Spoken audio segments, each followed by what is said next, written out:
अस्सलाम वालेकुम students, I am back with another lecture. Last lecture में हमने फार्माकोकाइनेटिक सीरीज़ को हम स्टडी कर रहे थे, जिसके अंदर हमने एब्जॉर्प्शन को, डिस्ट्रीब्यूशन को स्टडी कर लिया था। अब हम आज डिस्कस करेंगे मेटाबॉलिज्म को। वो स्टूडेंट्स जो आज न्यू है वीडियो पे, जिन्हें नहीं पता कि मेटाबॉलिज्म एब्जॉर्प्शन क्या है, डिस्ट्रीब्यूशन क्या है, या फार्माकोकाइनेटिक स्टडीज़ क्या हैं, वो काइंडली पिछली वीडियोज़ को एक दफ़ा अच्छे से देख लें। उनमें मैंने क्लियर कंसेप्ट दिए हैं और कंसाइज कंसेप्ट दिए हैं ताकि आप अच्छे से समझ सकें। अब फार्माकोकाइनेटिक स्टडी हम कहते हैं कि what does body do to the drug, कि हमारी जो बॉडी है वो ड्रग के साथ किस तरह का रिस्पॉन्स दे रही है। आज हम उसमें डिस्कस करेंगे मेटाबॉलिज्म को। मेटाबॉलिज्म क्या होता है? Metabolism describes the chemical reaction that changes drug into compounds which are easier to eliminate.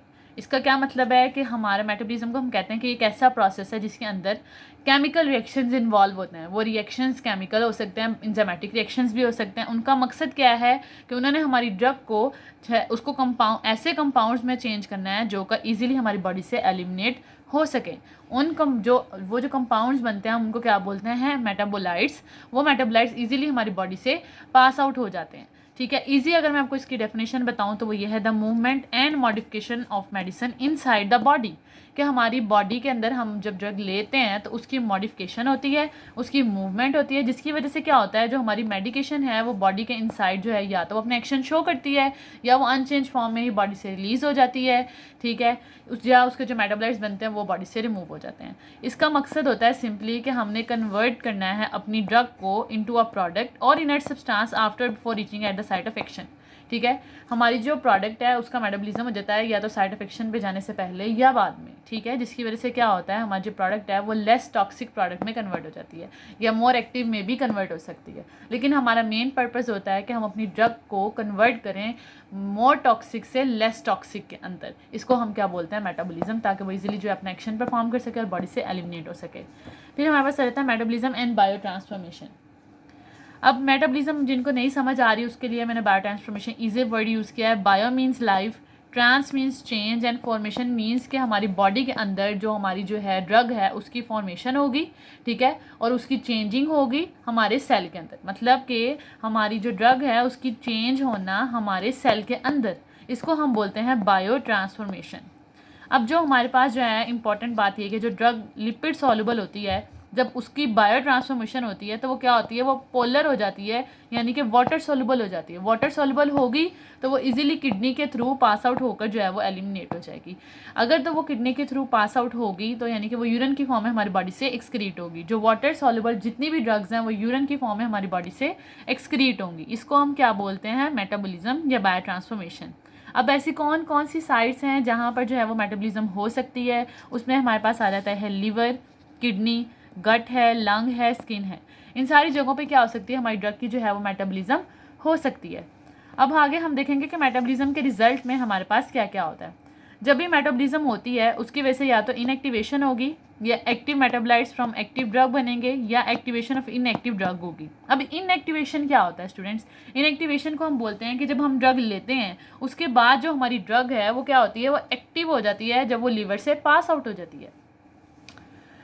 Inactivation हो जाती है यानी कि इनएक्टिव हो जाती है, यानी कि हमने ड्रग ली है, अब ड्रग ने क्या होना है, वो जब हमारे लीवर से पास आउट होगी वो इनएक्टिव हो जाएगी। ठीक है, जिसकी वजह से क्या होगा, वो इनएक्टिव जो है वो मेटाबोलाइट बनाएगी जो बॉडी से पास आउट भी हो सकते हैं या एक्यूमुलेट होने की वजह से टॉक्सिसिटी भी कॉज कर सकते हैं। उसमें हमारे पास जो एग्जाम्पल आ जाती है वो होती है पैरासीटामोल की या प्रोप्रानोलोल की। ठीक है, फिर हमारे पास आ जाता है active metabolite from active drug, कि हमने ड्रग ली, अब जो उसका मेटाबोलाइट बनेगा वो भी एक्टिव ही होगा, यानी कि जो ड्रग है वो तो एक्टिव है, अपने एक्शन परफॉर्म बहुत अच्छे से कर रही है, लेकिन जब उसके लीवर से पास आउट होने के बाद या किसी भी साइड से पास आउट होने के बाद जब उसका मेटाबॉलिज्म होगा तो मेटाबॉलिज्म होने के बाद भी वो एक एक्टिव कंपाउंड बनाएगा, ऐसा कंपाउंड जो कि भी अपना जो है वो एक्शन परफॉर्म करेगा, यानी कि वो इनएक्टिव नहीं होगा, वो भी एक्टिव होगा और वो भी अपना कोई ना कोई एक्शन परफॉर्म करेगा। इसमें मैंने एग्जाम्पल आपको दी है एलोप्यूरिनोल की। एलोप्यूरिनोल जो है एक एक्टिव मेटाबोलाइट है, एक एक्टिव ड्रग है। ठीक है, ये क्या करेगी, कन्वर्ट होगी एलोजेंथीन में। एलोजेंथीन अब एक एक्टिव मेटाबोलाइट है, ये भी अपना एक्शन परफॉर्म करेगा। इसके अलावा मैंने एग्जांपल दो और कोट किए हैं आपकी आसानी के लिए। एक है डिजिटॉक्सिन। डिजिटॉक्सिन भी एक एक्टिव ड्रग है, आपको पता है कि हम बहुत इसकी माइन्यूट क्वांटिटी यूज़ करते हैं। ठीक है, क्योंकि इसका बहुत नैरो थेरेपेटिक इंडेक्स होता है। इसके अलावा नैरो थेरेपेटिक इंडेक्स क्या है, ये हम आहिस्ता आहिस्ता जो है टर्म्स को जो है वो आगे आगे जो है डिटेल में डिस्कस करेंगे। डिजिटॉक्सिन कन्वर्ट होता है डाइजॉक्सिन में, डाइजॉक्सिन भी एक एक्टिव मेटाबोलाइट है। इसके अलावा कोडीन है, कोडीन से आगे मॉर्फिन बनेगा उसका मेटाबोलाइट, मॉर्फिन भी एक एक्टिव कॉन्स्टिट्यूएंट है। फिर हमारे पास आ जाता है एक्टिवेशन ऑफ इनएक्टिव ड्रग, कि अब हमने क्या लिया कि इसको हमने प्रोडक्ट से कहा है, ठीक है। इसको हम प्रोडक्ट कैसे बोलते हैं कि हम ड्रग लेते हैं, वो जब हम लेते हैं तब वो इनएक्टिव होती है, लेकिन जब वो लीवर से पास आउट होती है और वो उसकी ब्रेकडाउन हो सकती है या उसकी मेटाबॉलिज्म होती है या इंजाइम के रिएक्शन से उसकी ब्रेकडाउन होती है, तो वो ड्रग क्या होती है, एक्टिव में कन्वर्ट हो जाती है, ठीक है। तो वो क्या करती है, ईजिली जो है वो अपने बॉडी में एक्शन परफॉर्म करती है। मैंने ये क्यों लिखा है कि वो मोर एक्टिव और मोर स्टेबल होती है, इसका रीज़न ये है कि हमने ड्रग ली है। अब वो किस तरीके से मोर एक्टिव और मोर स्टेबल है कि वो जो ड्रग है वो पहले जो है उसको हमने लेना है तो वो ब्लड ब्रेन बैरियर क्रॉस नहीं कर रही, लेकिन जब उसका मेटाबॉलिज्म होता है उसके बाद जाके वो उस साइड पे अपना जो है वो एक्शन परफॉर्म कर लेती है जब वो एक्टिव कंपाउंड में कन्वर्ट हो जाती है। अब इसमें हमारे पास एग्जांपल आ जाती है डोपामीन की। डोपामीन हमारे पास न्यूरोट्रांसमीटर है, ठीक है, प्रीकर्सर है, सॉरी, डोपामीन हमारे पास प्रीकर्सर है। हम इसको पार्किंसन डिजीज़ को ट्रीट करने के लिए जो है वो लेते हैं, ठीक है, कि हमारे बॉडी के अंदर जो है वो एसिटाइल कोलिन का लेवल जो है वो कम हो जाता है पार्किंसन डिजीज़ में, तो वो कहते हैं कि बॉडी में डोपामीन की जो है वो मिकदार को बढ़ा दिया जाए ब्रेन में, ठीक है। लेकिन वो किस तरीके से होगा कि जो डोपामीन है वो हमारे ब्लड ब्रेन बैरियर को क्रॉस नहीं कर सकती, ठीक है। आपको मैंने पिछली वीडियो में बताया था कि ब्लड ब्रेन बैरियर क्या है, कि हमारी ब्रेन के अंदर जो है वो जो लेयर्स होती हैं लिपिड की या मेनिंजेस की जो लेयर्स होती हैं उनके अंदर टाइट जंक्शन होते हैं, जिसकी वजह से जो ड्रग है वो इजीली वहाँ से क्रॉस नहीं हो सकती। तो ये डोपामीन भी अपनी ड्रग्स में आती हैं, ये ब्लड ब्रेन बैरियर को क्रॉस नहीं कर सकती, जिस वजह से क्या होता है, हम इसको देते हैं in the form of levodopa. जब हम लीवोडोपा देते हैं वो जाती है ब्रेन में, वो इजीली ब्लड ब्रेन बैरियर को क्रॉस कर लेती है और वहाँ पर जाने के बाद वो डोपामीन में कन्वर्ट होती है और डोपामीन जो है वो अपना एक्शन परफॉर्म करता है। अब हमने देखा कि मेटाबॉलिज्म के रिजल्ट में 3 चीज़ें होती हैं। इनएक्टिवेशन, यानी कि जब हम ड्रग लेते हैं तो वो क्या होता है कि बॉडी में जाने के बाद इनएक्टिव हो जाती है, ठीक है, या हम जो ड्रग लेते हैं उसके एक्टिव मेटाबोलाइट बनते हैं, ड्रग भी एक्टिव होती है उसका मेटाबोलाइट भी एक्टिव होता है, दोनों अपना एक्शन परफॉर्म करते हैं। या हम देखते हैं कि हम ऐसी ड्रग लेते हैं जो शुरू में तो इनएक्टिव होती है, लेकिन जब बाद में हम उसको लेते हैं तो वो क्या हो जाते हैं, एक्टिव कंपाउंड में कन्वर्ट होती है, उसको हम प्रो ड्रग बोलते हैं। और उस एग्जाम्पल में हमने देखा डोपामीन। तो हमने जो एग्जांपल देखी है पीछे प्रो ड्रग की, उसमें मैंने एग्जांपल 2-3 और कोट की हैं। उसमें एक पहली एग्जांपल मैंने आपको दी थी डोपामीन की और डिवोडोपा की। अब दूसरी एग्जांपल है इनैलाप्रिलेट, प्रेडनिसोन और प्रेडनिसोलोन, ठीक है। फिर हम बताएंगे कि जी आगे हमारे पास कैसे कैसे रिएक्शन होते हैं। अब हैं इंजाइम्स, हमारे पास आ जाते हैं। इंजाइम्स हमारी बॉडी में बहुत इंपॉर्टेंट रोल प्ले करते हैं। हम इंजाइम को पढ़ते आ रहे हैं फर्स्ट ईयर से, 9, 10 सेकंड ईयर से, ठीक है। इसका कंसेप्ट बच्चों के पास अच्छा होता है, लेकिन फिर भी मैं आपके लिए जो है वो एक दफ़ा इसको एक्सप्लेन कर दूँ कि इंजाइम्स वो हमारे पास प्रोटीन्स होते हैं या कॉन्स्टिट्यूएंट्स होते हैं जो क्या करते हैं, हमारी रिएक्शन को कैटालाइज करते हैं, ठीक है, या रेट ऑफ रिएक्शन को चेंज करते हैं या इंक्रीज़ करते हैं या डिक्रीज़ कर देते हैं। अब हमारे पास क्या है कि माइक्रोसोमल इंजाइम्स होते हैं या नॉन माइक्रोसोमल इंजाइम होते हैं। ये मैंने किया है in the basis of liver, कि ये लीवर के अंदर सेल पाए जाते हैं, उनके अंदर हमारे पास क्या होता है, माइक्रोसोमल इंजाइम्स होते हैं या नॉन माइक्रोसोमल इंजाइम्स होते हैं। जो माइक्रोसोमल इंजाइम्स होते हैं वो क्या करते हैं, वो प्रेजेंट होते हैं लिवर के माइक्रोसोम के अंदर, ठीक है, और उनके वो NADPH की और ऑक्सीजन की ज़रूरत होती है, ठीक है, फॉर परफॉर्मिंग दर एक्शन। इसके अलावा मैंने आप में इस एग्जाम्पल दिया NADPH साइटोक्रोम P450 रिडक्टेज। ये दोनों वो इंजाइम्स हैं जो लीवर के माइक्रोसोमल इंजाइम्स में प्रेजेंट होते हैं, ठीक है, सेल में प्रेजेंट होते हैं। ये माइक्रोसोमल इंजाइम्स हैं, ये ज़्यादा 75% जो हमारी बॉडी के अंदर डिसइंटीग्रेशन होती है, 75% हमारी बॉडी के अंदर ये जो मेटाबॉलिज्म का प्रोसेस होता है वो लीवर में से होता है, क्योंकि वहाँ पर P450 रिडक्टेज होते हैं या NADPH साइटोक्रोम्स प्रेजेंट होते हैं, ठीक है। तो वो क्या करते हैं, वो हमारी बॉडी के अंदर अपना एक्शन परफॉर्म करते हैं, ठीक है, बॉडी के अंदर अपने एक्शन परफॉर्म करते हैं और जो हमारा मेटाबॉलिज्म उसे कॉज करते हैं। फिर हमारे पास आता है नॉन माइक्रोसोमल इंजाइम्स। अब ये भी हमारे जो हैं वो लीवर में ही प्रेजेंट होते हैं, लेकिन ये लीवर के माइटोकॉन्ड्रिया में प्रेजेंट होते हैं या साइटोसोम में प्रेजेंट होते हैं, ठीक है। ये लीवर के माइक्रोसोम में प्रेजेंट नहीं होते, जिसकी वजह से हम इनको नॉन माइक्रोसोमल इंजाइम्स बोलते हैं। और ये भी जो हमारे पास क्या मेटाबॉलिज्म का काम परफॉर्म करते हैं। इंजाइम्स की हमारे पास बहुत अच्छी इंपॉर्टेंस है। इंजाइम जो है वो किसी भी रिएक्शन को फास्ट कर सकते हैं, उसका रेट जो है रेट ऑफ रिएक्शन इन्हांस कर सकते हैं, चेंज कर सकते हैं, ठीक है, कैटालाइज कर सकते हैं रिएक्शन को, ठीक है। तो इंजाइम्स, आपको इंजाइम्स की पहचान कैसे होगी, ज़ाहिर है इंजाइम के आगे एज लगा हुआ होगा जिसकी वजह से हमें चल जाएगा, जैसे कि ऑक्सीडेज है, ये एक इंजाइम है, इससे पता चल जाएगा। रिडक्टेज है, ये एक इंजाइम है, क्योंकि इंजाइम की पहचान उसके आगे ASC लगा होता है, जिससे हमें चलता है कि ये एक इंजाइम है।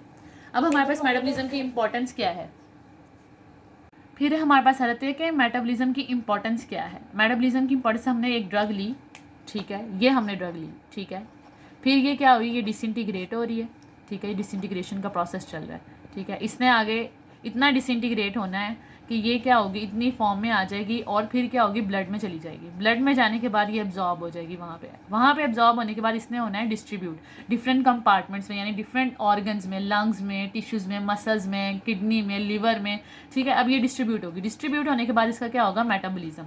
अब मेटाबॉलिज्म होने के बाद मेटाबॉलिज्म किसी भी ड्रग की जब तक एब्जॉर्प्शन नहीं होगी, ठीक है, जब तक उसकी डिस्ट्रीब्यूशन नहीं होगी, उसका मेटाबॉलिज्म नहीं होगा, ठीक है। अगर उसका मेटाबॉलिज्म होगा फिर ही वो हमारी बॉडी से एलिमिनेट होगी, और मेटाबॉलिज्म होगा तो अपना एक्शन परफॉर्म करेगी। अपना एक्शन परफॉर्म करके हमारी बॉडी से क्या होगी, रिमूव हो जाएगी। तो मेटाबॉलिज्म बहुत ज़रूरी है, क्योंकि बहुत सारी ड्रग्स ऐसी होती हैं जो लिपिड जो है वो इनसॉल्युबल होती हैं, ठीक है, या लिपिड सॉल्युबल होती हैं। तो हमने उनको क्या करना होता है, पोलर वाटर मॉलिक्यूल्स में कन्वर्ट करना था, यानी कि वाटर सॉल्युबल बनाना होता है, ताकि वो इजीली हमारी बॉडी से पास आउट हो सकें, ठीक है। अब आगे मैं आपको बताऊंगी कि हमारे पास जो है इसके मेटाबॉलिज्म के फेजेस कौन से हैं, कि हम मेन ड्रग लेते हैं, उसका मेटाबोलाइट कैसे बनता है, वो कौन से फेजेस के थ्रू पास होती है, हम उसको डिस्कस करेंगे, ठीक है। तो मैं आपको बता दूं कि हमारे पास जो है मेटाबॉलिज्म की जो है वो 2 फेजेस होते हैं, फेज़ 1, फेज़ 2। आज की इस वीडियो में हम डिस्कस करेंगे फ़ेज़ 1 को, क्योंकि हम लोग जो हैं वो फ़ेज़ 1 को इसलिए डिस्कस करेंगे क्योंकि ये दोनों जो हैं वो बहुत इंपॉर्टेंट फेजेस हैं, दोनों बहुत इंपॉर्टेंट लेक्चर्स हैं, ताकि आप लोग जो हैं वो इस वीडियो को अच्छे से एब्जॉर्ब कर सकें। तो हम फ़ेज़ 1 इसमें डिस्कस करेंगे, फ़ेज़ 2 हम नेक्स्ट वीडियो में डिस्कस करेंगे। फ़ेज़ 1 क्या है? फ़ेज़ 1 को हम नॉन सिंथेटिक रिएक्शंस भी बोलते हैं, ठीक है। इसके अलावा हम फ़ेज़ 1 को ऑक्सीडेशन रिडक्शन रिएक्शंस भी बोलते हैं, ठीक है। फ़ेज़ 2 को हम बोलते हैं सिस्टेमिक रिएक्शंस, ठीक है, ये फ़ेज़ 2 रिएक्शंस। और फेज़ 1 को फेज़ 1 रिएक्शंस भी बोलते हैं। अब फेज़ 1 क्या है? फेज़ 1 को हम बोलते हैं to convert drug into more water soluble. ये हमारे पास पहली फेज़ है। ये वो फेज़ है जिसके अंदर हमारी जो ड्रग है उसको हम वाटर सॉल्युबल में कन्वर्ट करते हैं, ताकि क्या हो, वो हमारी बॉडी से एलिमिनेट हो सके, ठीक है। इसमें हमारे पास 3 से 4 रिएक्शन आ जाते हैं, जिसमें ऑक्सीडेशन, रिडक्शन और हाइड्रोलाइजेशन है। इसको हम आगे फर्दर डिटेल में डिस्कस करते हैं। हमारे पास आता है ऑक्सीडेशन रिएक्शन। हमने फर्स्ट ईयर में, सेकेंड ईयर में, 9, 10 में हमने इसको केमिस्ट्री में बड़े अच्छे से पढ़ा हुआ है कि ऑक्सीडेशन रिडक्शन रिएक्शंस क्या होते हैं। ऑक्सीडेशन बोलते हैं एडिशन ऑफ ऑक्सीजन, यानी कि ऑक्सीजन का ऐड होना, ठीक है, और एडिशन ऑफ इलेक्ट्रॉन, यानी कि मोर नेगेटिव चार्ज का ऐड होना, मोर नेगेटिव चार्ज पार्टिकल्स का ऐड होना, ठीक है। या हम बोलते हैं रिमूवल ऑफ हाइड्रोजन, क्योंकि हम एडिशन कर रहे हैं ऑक्सीजन की, तो removal of hydrogen is also called oxidation. अब ऑक्सीडेशन क्या करता है? ऑक्सीडेशन कहते हैं वो रिएक्शन की क्या करा देता है, ऑक्सीडेशन करा देता है, यानी कि उसमें ऑक्सीजन की एडिशन करा देता है। ये रिएक्शन जो होते हैं वो कैटालाइज होते हैं बाय मोनो ऑक्सीडेज, जिसको हम मोनो ऑक्सीजनाइजेशन भी बोलते हैं, ठीक है। मोनो ऑक्सीडेज, आप नाम से जाहिर हो रहा है कि एक इंजाइम है, वो इंजाइम क्या करवा रहा है, वो रिएक्शन में ऑक्सीडेशन करवा रहा है, यानी कि या तो वो एडिशन करवा रहा है ऑक्सीजन की, या रिमूवल करवा रहा है हाइड्रोजन का, या एडिशन करवा रहा है इलेक्ट्रॉन का, ठीक है। अब हम देखेंगे कि टाइप ऑफ ऑक्सीडेशन कौन कौन सी हैं, ठीक है। फिर हमारे पास क्या है, अगर आप मोस्टली स्टूडेंट्स जो हैं वो इस चीज़ को एब्जॉर्ब नहीं कर पाते, वाई ऑक्सीडेशन बिकॉज कि हमने जो है वो रिएक्शन करवाना है। रिएक्शन है मेटाबोलाइट्स, ड्रग को मेटाबोलाइट्स में कन्वर्ट कर, एक ड्रग हम ले रहे हैं, जब उसमें एडिशन हो जाएगी ऑक्सीजन की, ठीक है, तो वो क्या होगी, अब वो ड्रग ऑक्सीडाइज हो जाएगी, ठीक है। ऑक्सीडाइज होने के बाद वो इजीली जो है वाटर में डिजॉल्व हो जाएगी, वाटर सॉल्युबल हो जाएगी और एलिमिनेट हो जाएगी हमारी बॉडी से। अब टाइप ऑफ ऑक्सीडेशन को डिस्कस करते हैं। सबसे पहले माइक्रोसोमल ऑक्सीडेशन। सेम मैं आपको बता दूं, इसमें माइक्रोसोमल एंजाइम्स होंगे। हमने पहले भी पिछली वीडियो में डिस्कस किया कि माइक्रोसोमल एंजाइम्स वो होते हैं जो हमारी लिवर के माइक्रोसोम सेल में पाए जाते हैं, ठीक है। ये माइक्रोसोमल ऑक्सीडेशन है, इसमें माइक्रोसोमल एंजाइम्स जो हैं वो वर्कआउट करेंगे। सबसे पहले हमारे पास आता है हाइड्रोक्सिलेशन। हाइड्रोक्सिलेशन एक प्रोसेस है, इसमें क्या होता है, हमारे पास हाइड्रोक्सल ग्रुप ऐड हो जाता है, सेम लाइक ऑक्सीडेशन, जिस तरह उसमें ऑक्सीजन ऐड हो रहा है, सेम इसमें हाइड्रोक्सिलेशन नाम से जाहिर है हाइड्रोक्सल, यानी कि हाइड्रोक्सल ग्रुप का जो है वो ऐड होना, ठीक है। तो हमारे पास इसकी एग्जांपल में आ जाता है फेनिटोइन, ठीक है। जब इसकी हाइड्रोक्सिलेशन होती है इस ड्रग की, तो ये कन्वर्ट हो जाता है हाइड्रोक्सी फेनिटोइन के अंदर। ये कहाँ पे हो रहा है, ये लीवर में हो रहा है। लीवर में कहाँ पर, लीवर के माइक्रोसोम सेल में, बाय माइक्रोसोमल एंजाइम, ठीक है। ये क्या करवा रहा है, हाइड्रोक्सल ऐड हो रहा है, डेफिनेटली आप देख रहे हैं इसमें ऑक्सीजन भी ऐड होता है, ये क्या करवा रहा है, ऑक्सीडेशन। फिर हमारे पास आ जाता है डी अल्काइलेशन। डी अल्काइलेशन को हम बोलते हैं रिमूवल ऑफ अल्काइल ग्रुप, यानी कि इसके अंदर से क्या हो रहा है, अल्काइल ग्रुप जो है वो रिमूव हो रहा है, ठीक है। उसमें मैं एग्जांपल आपको देती हूँ कोडीन और मॉर्फिन की।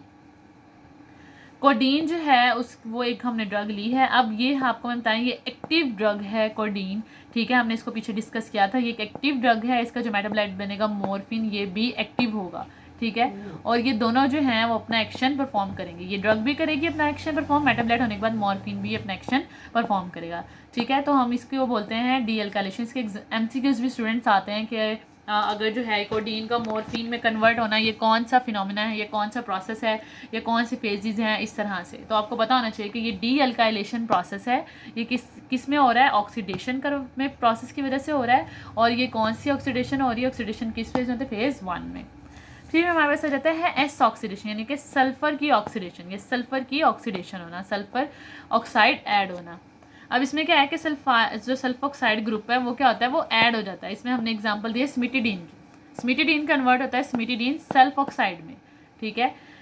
जिसकी वजह से क्या होता है, वो इजीली जो है वो फर्दर आगे जो है बॉडी से वो मेटाबोलाइट जो है वो बॉडी से रिमूव हो सकता है। फिर हमारे पास आ जाता है non microsomal oxidation. Same non microsomal oxidation में आपको पता है कि इसमें वो होगी हमारे पास लिवर के जो है वो साइटोसोम में, ठीक है, या माइटोकॉन्ड्रिया में। इसमें मोनोअमाइन ऑक्सीडेज की एग्जांपल है नॉन माइक्रोसोमल, इसमें भी एंजाइम ही काम करेंगे, लेकिन वो सिर्फ माइटोकॉन्ड्रिया में जो प्रेजेंट होंगे वो एंजाइम, या जो लिवर के साइटोसोम में प्रेजेंट होंगे वो एंजाइम काम करेंगे।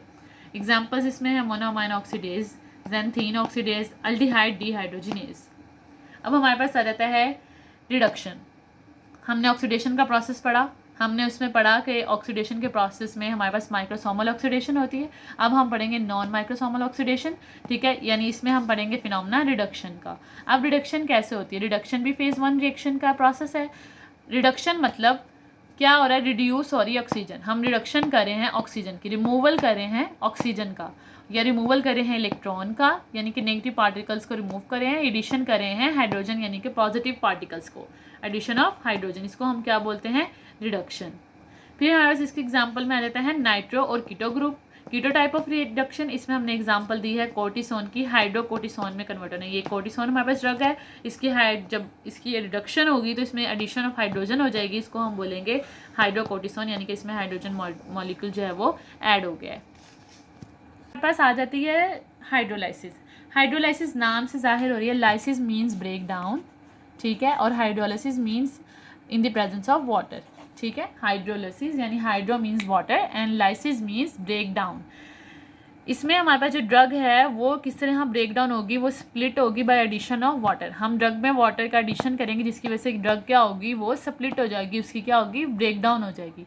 ये भी किसका हिस्सा है, ये भी फेज़ 1 रिएक्शन का हिस्सा है। हाइड्रोलाइसिस मतलब फेज़ 1 में हमने क्या करना था, हमने ड्रग को करना था वाटर सॉल्युबल। वाटर सॉल्युबल करने के लिए हमने हाइड्रोलाइसिस करवाई, हाइड्रोलाइसिस का रिएक्शन हुआ, हाइड्रोलाइसिस का रिएक्शन हमारी बॉडी में परफॉर्म होगा, वाटर की एडिशन होगी और हमारे पास जो ड्रग है वो वाटर सॉल्युबल कन्वर्ट हो जाएगी, ठीक है। इसमें एग्जांपल मैंने दिए एसिटाइलकोलिन के। एसिटाइलकोलिन न्यूरोट्रांसमीटर है, हमारी ब्रेन में प्रेजेंट होता है, ब्रेन में रिलीज होता है।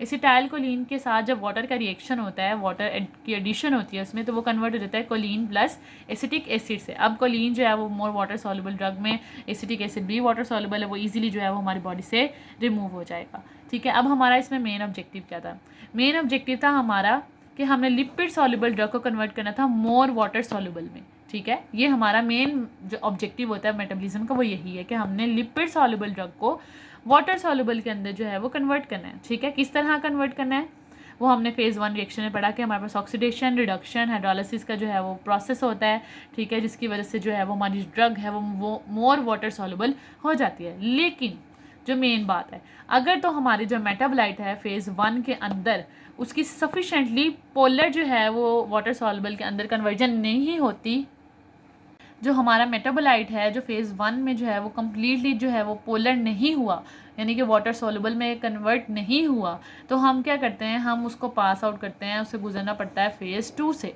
जिसकी वजह से क्या होता है कि दोबारा से वो मोर वाटर सॉल्युबल में कन्वर्ट होता है और फिर हमारी बॉडी से एलिमिनेट होता है। ये हर ड्रग के लिए नहीं होता, जो कुछ ड्रग होती हैं वो फेज़ 1 से ही पास आउट होती हैं और फिर वो वाटर सॉल्युबल में कन्वर्ट हो जाती हैं और ईजिली हमारी बॉडी से जो है वो एलिमिनेट हो जाती हैं। लेकिन कुछ ऐसी ड्रग्स होती हैं जो कि फेज़ 1 रिएक्शन से पास आउट होने के बाद भी फेज़ 2 में वो जो है वो पास आउट होने के बाद बी जो है वो एलिमिनेट नहीं होती हमारी बॉडी से, वो इतनी वाटर सॉल्युबल नहीं होती कि हमारी बॉडी से एलिमिनेट हो सके। तो हम क्या करते हैं, उसे पास आउट कराते हैं फेज़ 2 के रिएक्शन से। फेज़ 2 को हम बोलते हैं कॉन्जुगेशन रिएक्शन, फेज़ 2 रिएक्शन और सिंथेटिक रिएक्शन। आज के लिए मैं आपको इतना ही बताऊंगी फेज़ 2 को, क्योंकि हम जो है वो आहिस्ता आहिस्ता इन कंसेप्ट को लेकर चलेंगे। तो फेज़ 2 जो है वो नेक्स्ट वीडियो में डिस्कस करेंगे। अगर आपको मेरी वीडियो अच्छी लगी हो तो काइंडली जो है आप मुझे लाइक करें, सब्सक्राइब करें मेरे चैनल को, आप बेल आइकन को क्लिक करना मत भूलें ताकि आपको नोटिफिकेशन आते रहें जब भी मेरी न्यू वीडियो आए। और आप लाजमी तौर पे जो है वो इसको स्टेप बाय स्टेप समझें, सुनें। और अगर आपको इसको मुकम्मल नोट्स चाहिए in the form of PDF तो आप मुझसे इंस्टाग्राम पे जो है कॉन्टेक्ट कर सकते हैं, तो मैं आपको वो नोट्स जो हैं वो प्रोवाइड कर दूँगी। और थैंक यू सो मच। अल्लाह हाफिज़।